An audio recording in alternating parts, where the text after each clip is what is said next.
My cousin blocked me on social media, then asked for help. Hi, everyone. Before we get into today's video, I need your help. We've noticed that the channel's reach has been dropping a bit, and one of the best ways you can support us is by subscribing. It's quick, free, and helps us keep bringing you new and interesting stories.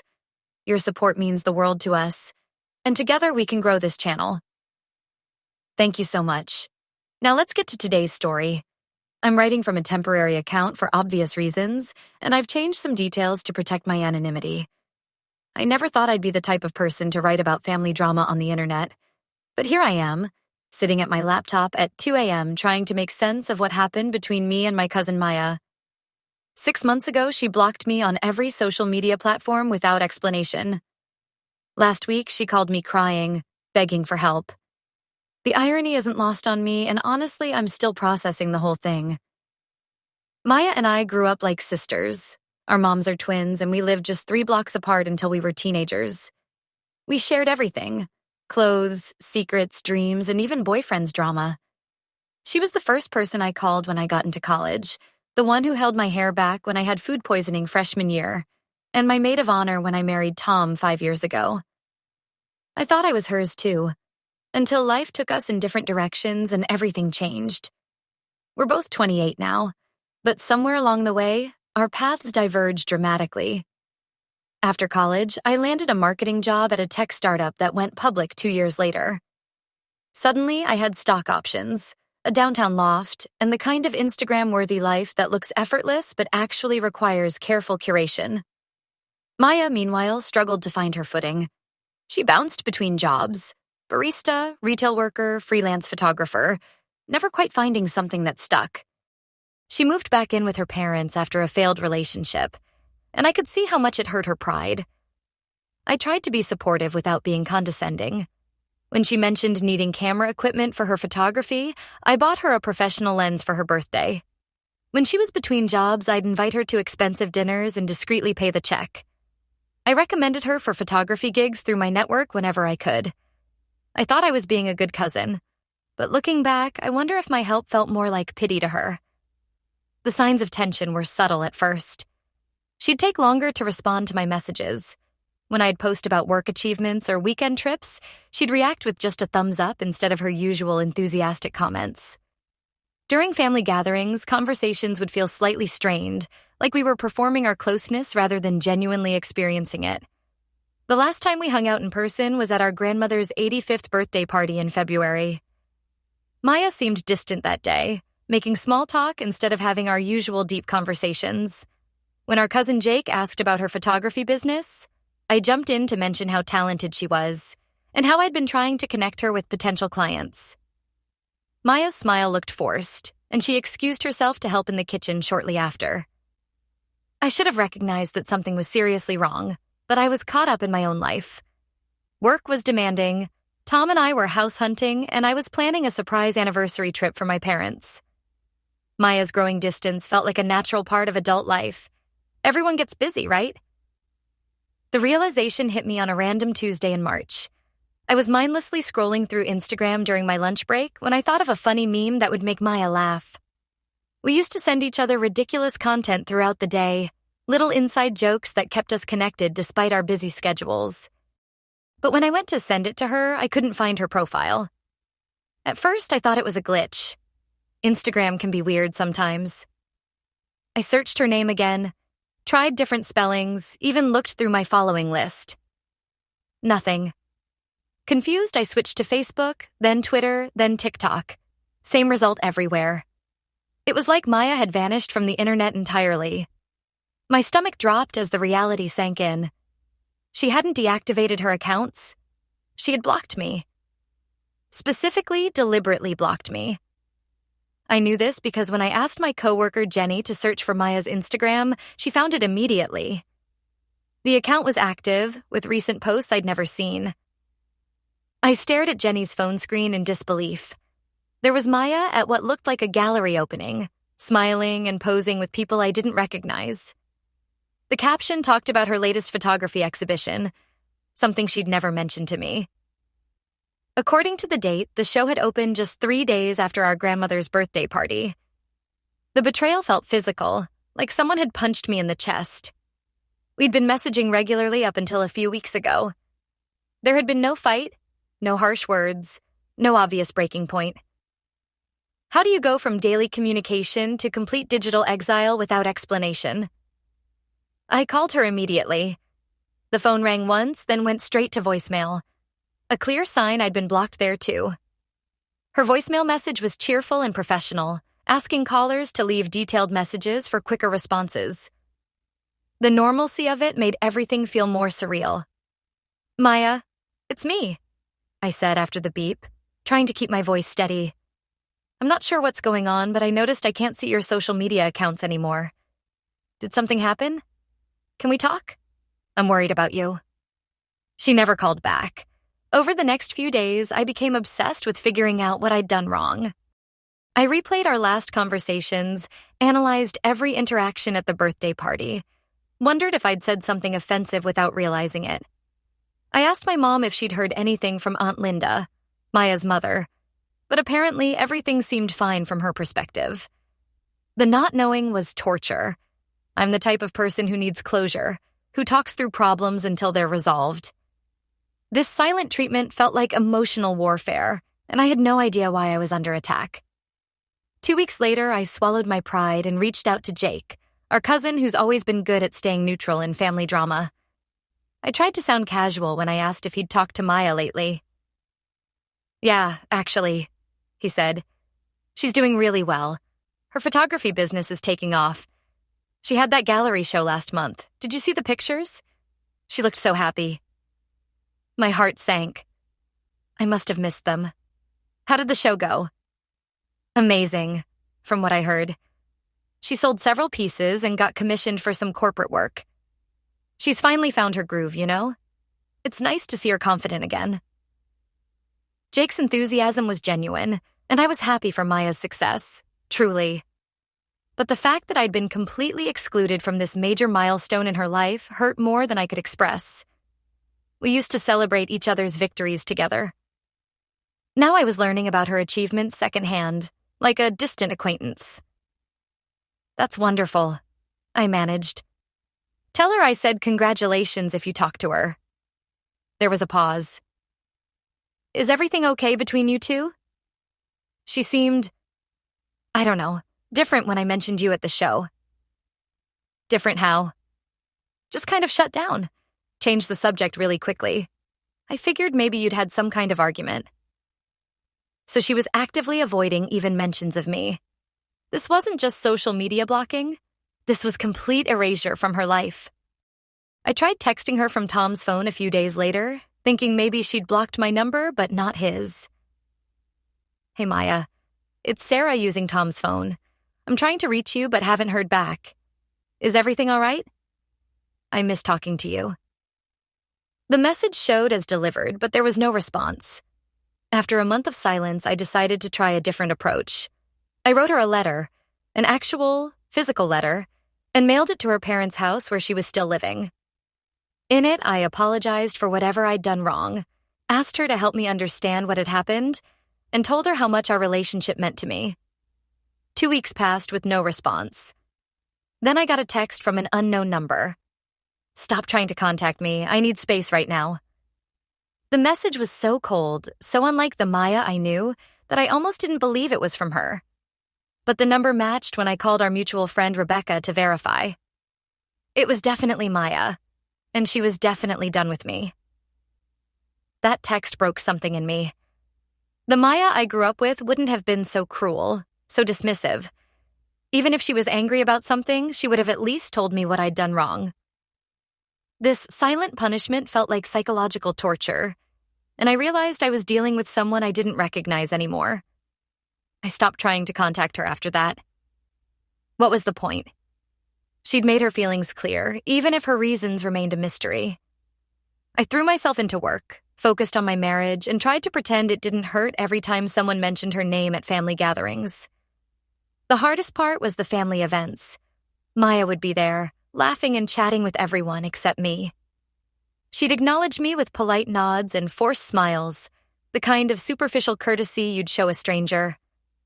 Our aunts and uncles seemed oblivious to the tension, but I could feel my parents watching us with worried expressions. At Easter dinner, Maya sat at the opposite end of the table and made a point of taking photos with everyone except me. When she posted them on Instagram later, which I could only see through Jenny's account, I was conspicuously absent from the family gathering documentation. It was like she was systematically erasing me from our shared history. By summer, I'd started to move on, or at least I thought I had. The initial sharp pain of betrayal had dulled into a constant low-level ache. I unfollowed the mutual friends who still regularly liked Maya's posts because seeing evidence of her thriving social life was too painful. I stopped asking about her at family events. When people brought her up, I'd smile and change the subject. Tom was incredibly patient through all of this, letting me vent when I needed to and distracting me when the hurt became overwhelming. Maybe she's going through something personal, he'd suggest. Sometimes people need to isolate when they're dealing with their own stuff. I wanted to believe that, but the selective nature of her isolation made it clear this was specifically about me. She wasn't withdrawing from everyone, just from me. In August, I ran into her at the grocery store. It was the first time we'd been alone together since the birthday party, and my heart started racing the moment I spotted her in the produce section. She looked good, healthier and more confident than I'd seen her in years. Her hair was styled in a chic new cut, and she was wearing the kind of expensive camera equipment around her neck that suggested her business really was doing well. For a moment, I considered approaching her, trying one more time to understand what had gone wrong. But then she looked up, saw me, and immediately turned away, pushing her cart in the opposite direction. The deliberate avoidance was so obvious that other shoppers probably noticed. I stood there holding a bag of apples, watching my cousin, my former best friend, literally run away from me, and I felt something shift inside me. The hurt was still there, but it was joined by something else. Anger. I was tired of being the only one who seemed to care about salvaging our relationship. I was tired of feeling guilty for an offense I couldn't even identify. I was tired of grieving someone who was very much alive but had chosen to treat me like I was dead. From that day on, I decided to truly let go. If Maya wanted me out of her life, fine. I had plenty of other people who valued my friendship and didn't play cruel mind games. I stopped checking her social media through other accounts. I stopped asking family members about her. I even stopped mentally composing the conversations I'd have with her if she ever decided to explain herself. The relief was unexpected. For months, I'd been carrying the weight of this one-sided relationship, desperately trying to understand and fix something that was completely out of my control. Releasing that burden felt like setting down a heavy backpack I'd forgotten I was wearing. I threw myself into building new friendships and strengthening existing ones. I joined a book club, started taking pottery classes, and began planning a career transition that would let me use my marketing skills for nonprofit work. Tom and I finally found a house we loved and spent weekends renovating it together. Life without Maya was different, but it was full and meaningful in its own way. By October, whole days would pass without me thinking about her. The hurt was still there if I poked at it, like a mostly healed bruise, but it no longer dominated my emotional landscape. I was genuinely happy with my life and the relationships that actually deserved my energy. Then, on a rainy Thursday evening in November, my phone rang. The caller ID showed Maya's name for the first time in 8 months. I stared at it, my heart pounding, and almost let it go to voicemail. But curiosity won out. "Hello?" I said, trying to sound neutral. "Sarah?" Maya's voice was thick with tears, barely recognizable. "Oh my God, thank you for answering. I didn't know if you would." The irony wasn't lost on me. After months of my calls going straight to voicemail, she was surprised I'd answered hers. "What's going on?" I asked, not bothering with pleasantries. "I need help," she said, and then she broke down completely. Through her sobs, I pieced together the story. Her photography business, which had seemed so promising, was failing.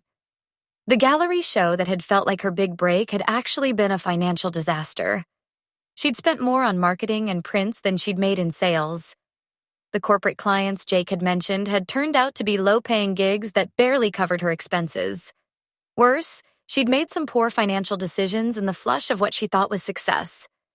She'd leased expensive equipment, rented a studio space she couldn't afford, and even bought a new car thinking the income would be steady. Now she was drowning in debt and facing the possibility of having to file for bankruptcy. "The studio lease is up next month and I can't afford to renew it," she cried. "I owe thousands on the equipment lease. My credit cards are maxed out. My parents don't know how bad it is. They're so proud of me for finally making it, and I can't bear to tell them I've screwed up this badly."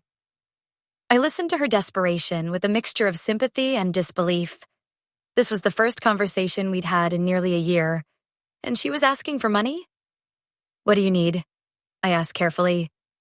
"I need $15,000, she said in a rush. "I know it's a lot, but if I can pay off the equipment lease and cover the studio deposit for a cheaper space, I can keep the business going. I have some paying clients lined up, and I think I can turn things around. I just need a bridge loan to get through this rough patch." $15,000. It wasn't an impossible amount for me. My stock options had given me a healthy savings account, but it wasn't insignificant either. More importantly, it was a massive request to make of someone you'd completely cut out of your life. "Maya," I said slowly, "why are you calling me? We haven't spoken in 8 months. There was a long pause. I know I have no right to ask this after everything. But you're the only person I know who might be able to help, and I'm desperate." "The only person who might be able to help?" I repeated. "Not the only person you trust, or the only person who cares about you. Just the only person with enough money." "That's not what I meant," she said quickly. "Isn't it, though?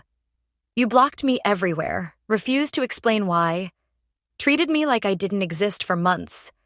Now you need money and suddenly I'm worth talking to again?" She was quiet for so long I thought she might have hung up. When she finally spoke, her voice was small and ashamed. "You're right. I know how this looks. I know I've been awful to you." "Awful doesn't begin to cover it," I said, surprised by the steadiness of my own voice. "What I don't understand is why. What did I do to deserve being erased from your life?" Another long pause. Then, so quietly I almost couldn't hear her. "You didn't do anything.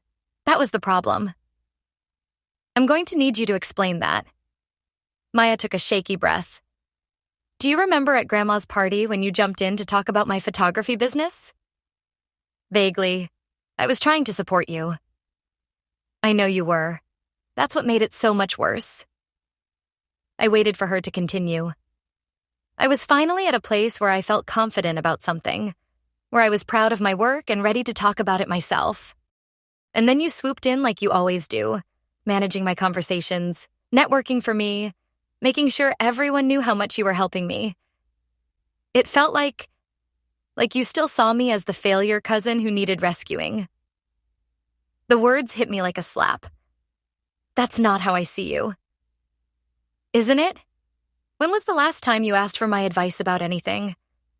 When did you last let me be the one who helped you? Our entire relationship had become you being successful and generous, and me being grateful. I felt like your charity case." I thought about this, remembering all the times I'd paid for dinners, bought her equipment, recommended her for jobs. At the time, it had felt like love, like using my advantages to lift up someone I cared about. I'd never considered how it might feel from her perspective. "I was trying to help because I love you," I said. "I know, and I felt guilty for resenting it, which made me resent it even more. Then the gallery show happened, and I was so excited to have something that was entirely mine, something I'd achieved without your help. But even then, I kept wondering what you'd think, whether you'd approve, whether you'd want to swoop in and manage that too. So you blocked me. I blocked you because I needed to figure out who I was without you. I needed to know I could succeed or fail on my own terms, without your safety net or your judgment." Her honesty was gutting, partly because I could see the truth in it. Somewhere along the way, our relationship had become unbalanced. I'd gotten used to being the helper, the successful one, the one with resources and connections. I'd never stopped to consider whether Maya wanted that dynamic to continue. You could have talked to me about this, I said. You could have set boundaries instead of just cutting me off entirely. I know. I was a coward. I thought if I could just reset everything, figure myself out, then maybe we could have a different kind of relationship. But the longer I waited, the harder it became to reach out. And then you needed money. And then I needed money, she admitted. The worst possible time to try to reconnect. I know how it looks, Sarah. I know I have no right to ask this of you after what I put you through. I stared at my reflection in the dark window, processing everything she'd told me. Part of me understood her perspective, even sympathized with it. But understanding didn't erase the months of hurt, the humiliation of being ghosted by someone I'd considered my closest family member. What makes you think I'd say yes? I asked. Nothing, she said honestly. I'm hoping you'll remember that we used to love each other. I'm hoping you'll believe me when I say I never meant to hurt you the way I did. But you did hurt me. Badly. I know. I'm sorry, Sarah. I'm so sorry.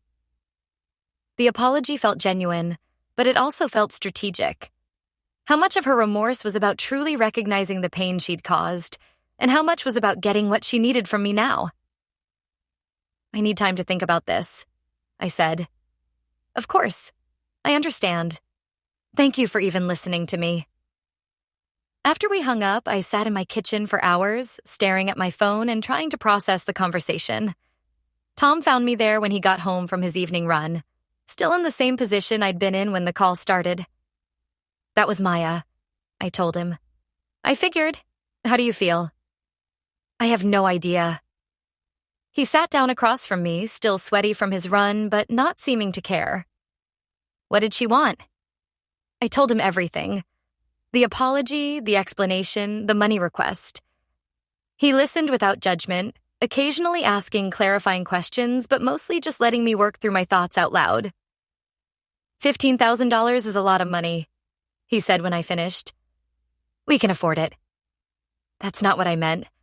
I meant it's a lot of money to ask of someone you've treated badly. So you think I should say no? I think you should decide what feels right to you, independent of the money. If Maya was asking for forgiveness and nothing else, would you give it to her? It was a good question. Maya's explanation had helped me understand her motivations, and her apology seemed sincere. But forgiveness wasn't the same as trust, and lending money required a level of trust that I wasn't sure existed between us anymore. Part of me wants to help her, I admitted. Not because I owe her anything, but because I still care about her, despite everything. But another part of me feels like this is just another way for her to use me. Those aren't mutually exclusive, Tom pointed out. She can genuinely care about you and also be using you. People are complicated.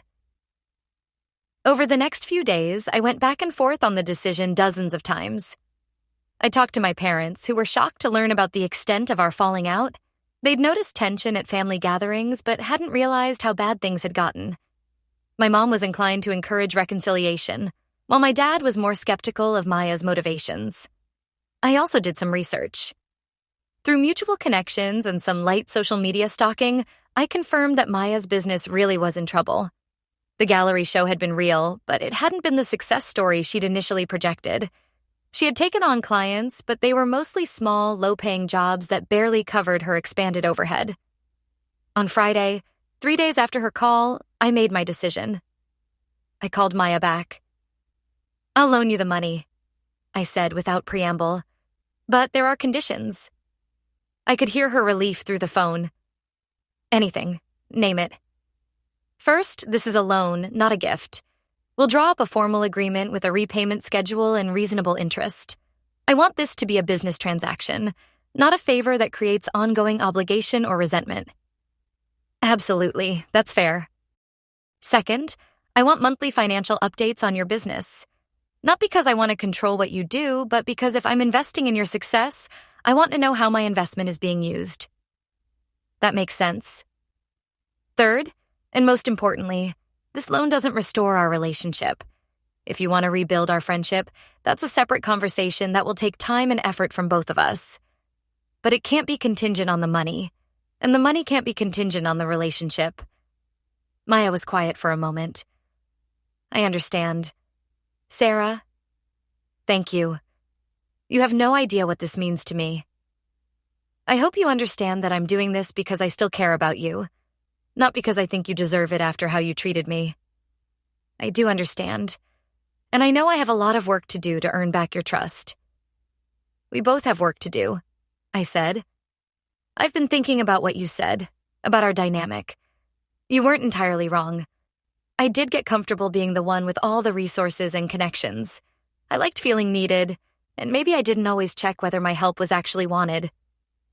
You were trying to be kind, Maya said. I should have been more direct about how it made me feel instead of just cutting you off. Maybe we can both do better going forward. We met the following week to sign the loan agreement. I'd consulted with a lawyer to make sure everything was properly documented, which Maya appreciated.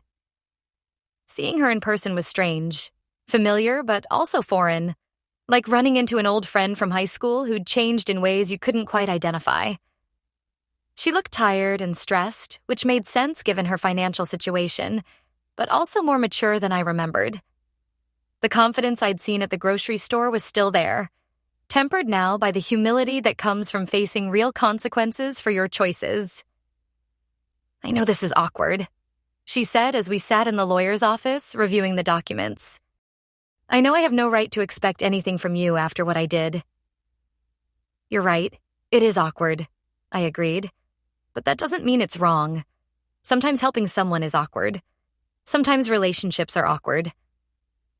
After we signed the papers and transferred the money, Maya asked if I wanted to get coffee. I almost said no. The transaction felt complete, and I wasn't sure I was ready for the emotional complexity of trying to rebuild our friendship. But something in her expression made me reconsider. Sure, I said. But somewhere neutral. Not one of our old places. We ended up at a chain coffee shop neither of us had been to before, sitting across from each other at a small table by the window. For the first few minutes, the conversation was stilted and careful, both of us avoiding the deeper issues that had brought us to this point. Finally, Maya broke the awkward silence. I want you to know that asking you for money was the hardest thing I've ever done, she said. Not because I was embarrassed about needing help, but because I knew it would look like I was just using you. And maybe, if I'm being completely honest, there was a part of me that was using you. But it wasn't the only part. I appreciated her honesty. What were the other parts? I missed you, she said simply. I missed having you in my life, even though I was the one who pushed you away. The money gave me an excuse to call, but once I heard your voice again, I remembered how much I'd lost when I cut you off. You could have called without needing money.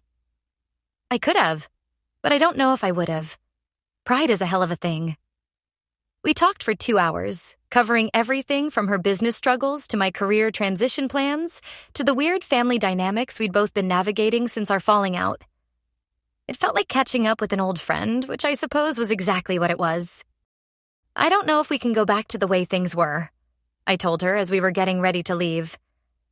Too much has happened, and honestly, maybe the way things were wasn't entirely healthy anyway. I don't want to go back, Maya said. I want to go forward, but differently. I want us to be equals, not you taking care of me or me resenting you for it. That's going to require some intentionality from both of us. I'm willing to put in the work if you are. 6 months later, Maya had paid back the first installment of the loan ahead of schedule.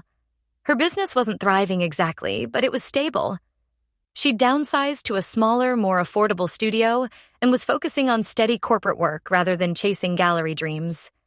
It wasn't as glamorous as what she'd originally envisioned, but it was sustainable. More importantly, we'd been rebuilding our relationship slowly and deliberately.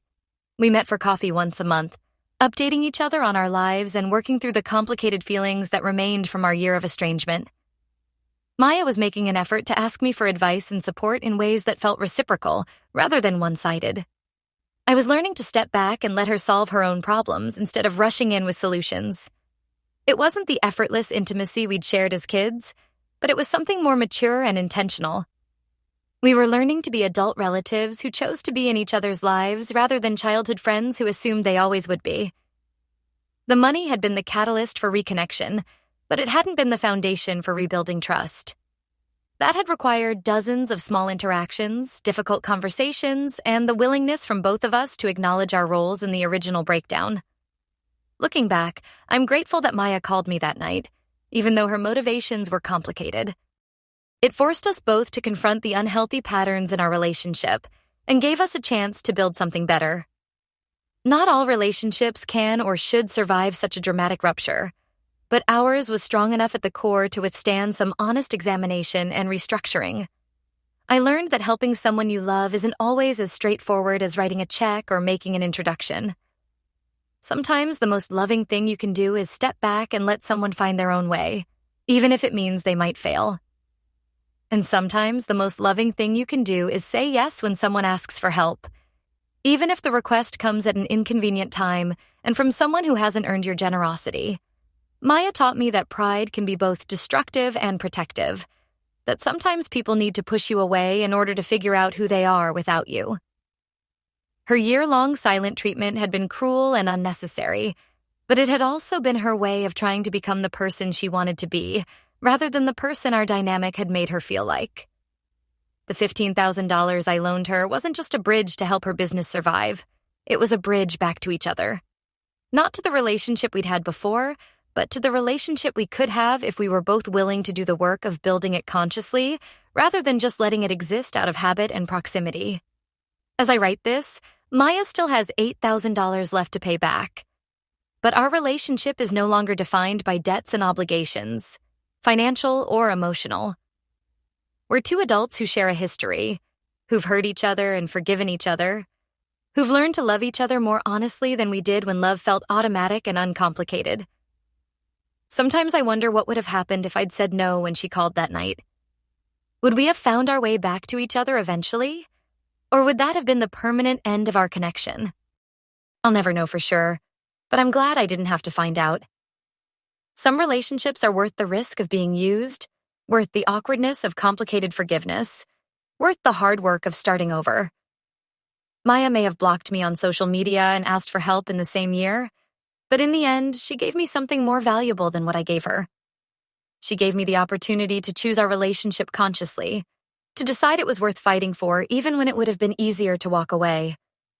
And that choice, made freely and with full knowledge of the costs, has made our connection stronger than it ever was when we took it for granted.